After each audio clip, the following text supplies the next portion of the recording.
This is the way Carlos Justo likes to sell houses, multi-million-dollar houses. That one I sold, that one I sold, that one I sold, that one I bought. Want to buy a home on Miami Beach's star-studded Star Island? Carlos claims he has sold more homes there than anyone. This is Puff Daddy right here, which was the best deal, in my opinion. Next one's owned by the Estefans. I sold that to them. 2 doors down is Rosie O'Donnell. When the Miami market was hot, Carlos was red hot, selling $200 million in real estate in 1 year to multimillionaires and to billionaires. He used a helicopter the way most agents use a car. Typically, whenever I get a client on a helicopter like this, they see the knowledge of the market, they perceive it differently. I get them forever. They end up saying, okay, this is my team, this is my guy. The guy who became a living legend. Just a few years ago, a program called $1 Million Agents on the cable channel TLC celebrated him as the biggest fish in Miami's shark-infested pool of real estate agents. I have no idea where you're going, and I have no idea where to get there. Make a left. Why don't you make a left here? When times were good, he toured around town in his chauffeur-driven Rolls-Royce. $1 million homes weren't his business. He was only interested in multi-million-dollar homes and the people who owned them or wanted to. That was then. Today, the Rolls has been replaced by a Land Rover, and the high flyer, who was worth $20 million in 2005, is now $12 million in debt and declaring bankruptcy. So you owned this home? I owned this home, and it didn't sell.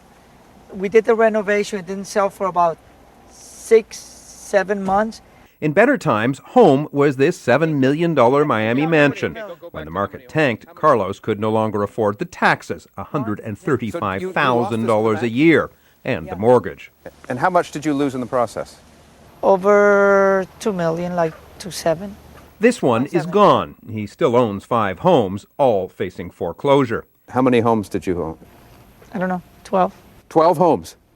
And what happened to the 7 that are gone? Well, either sold or lost. To the banks. And along with my millions. It is a story of a spectacular rise and fall. Carlos Justo came to Miami from Cuba at age 11. He began his working life as a janitor and flipping burgers at McDonald's and became a multimillionaire. Soon it will all be gone. All my properties that I have a mortgage on, I believe are in foreclosure. But he refuses to be seen as a victim. I did it. It was all my doing. How do you describe what drove you? Greed, ego. Nothing is ever enough. When the ego drives you, it's like it's more and more and more. Did you just want to become a billionaire? I have no idea what I wanted to do. Don't you stop when you have enough? No, let's go create more. By every measure, it worked very well for a while. Are you freaking crazy? What do you mean it didn't get affected that much? You want the statistics?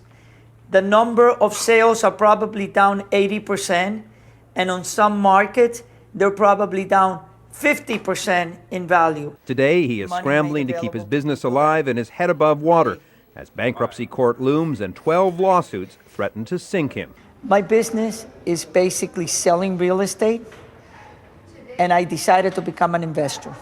That was really my downfall. So what do you call this neighborhood? Indian Creek Village. A village of just 32 homes, a golf course and a police force of 14. One of the most exclusive addresses in America. Call it Billionaires Row. Here is Julio Iglesias, Carl Icahn, Don Shula. That pink house is one of the more modest homes here, and Carlos is trying to sell it for this woman. How are you? Anne McDougall, McDougall. And there are lots of other names in between, but this is my 3rd marriage. And this is her 3rd home. She'd like to simplify life if someone would pay her around $11 million for it. Why don't you tell her the structure, the concept? You know that I'm interested only in money. Okay, oh, it's so beautiful. Okay, so let me give you the basic numbers. Okay. Okay, $2 million now and then they would lease the home for up to 5 years. It's a creative lease-buy deal. Carlos says that's what's necessary to move houses in a down market and wants nothing of it. But when it comes to Carlos, she is a big fan. He's a fabulous, fabulous person. And he brings an excitement wherever he goes. And I don't know, he's inspiring that way. He does something to people. And he does come up with some amazing deals. The $20 million he had just a few years ago has turned into $12 million in debt. That doesn't turn you off dealing with him? No, because he hasn't basically changed. I mean, his personality is the same, and it's my feeling that he will probably be back in a great position again. Not many real estate agents can boast that they share their penthouse apartment with a group of Buddhist monks, but Carlos does. Which may explain why he remains so calm, so upbeat in the face of adversity. Look at their serenity. Look at their peacefulness.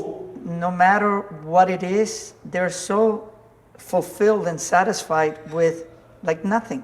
Are you going to join them and give everything up and stop selling real estate? I don't get that sense. No, I'm going to continue to sell real estate because I love what I do. Good morning, sir. How are you, babe? First, he has to clean up his personal, financial, and legal mess, and the real estate market has to recover. He thinks that's at least 2 years away. These foreclosures must end. You know, there are a lot of people right now that have properties that should not be, me included. I should not be. I should just stay to what I know, being a real estate salesman, not trying to be a real estate investor. In the future, I learned my lesson well. Carlos Justo, the high flyer who was unshaken by his crash to earth, says when the market comes back, he'll be ready and rich again. I'm Jeffrey Kaufman for Nightline in Miami.